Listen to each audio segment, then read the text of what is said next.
Neopopco Studios in Oklahoma City, this is OSU Basketball with John Helsley. I'm Jenni Carlson. John, huge win for the Cowboys on Saturday. Home win against Kansas State.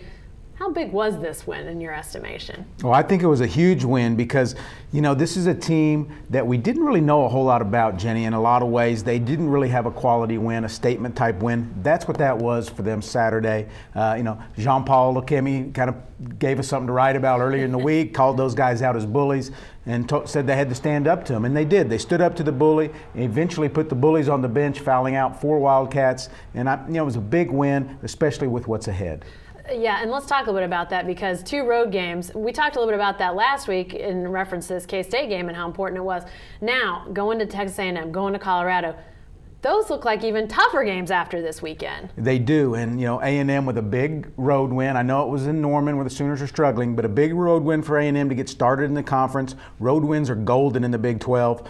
They've got a nice roster. I think they're undefeated at home, so that's going to be a tough place for the Cowboys to go play. And then, like you said, Colorado is a team that's one of the big surprises so far in the Big 12. Have a great player in Alec Burks. I think they're unbeaten at home as well, and so this is going to be an interesting week for the Cowboys. They've been okay on the road. They had a bad loss at Gonzaga. They had a 10-day layoff. I think that may have played a little bit in factor into that.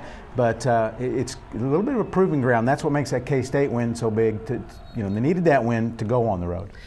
Before we talk about the women, let's talk about J.P. Olakemi for just a second. Did you see this type of emergence from him? Did you think he might have this type of year in him? All last year as he sat out, and he was kind of the designated James Anderson defender in practice, we heard these kind of things about him. Hey, wait till you see this guy. And Travis has kind of made him earn his minutes.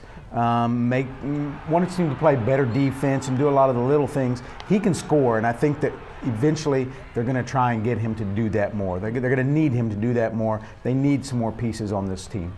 Let's talk lastly about the women. They also opened Big 12 play this weekend. On Sunday, a double-digit loss at K-State.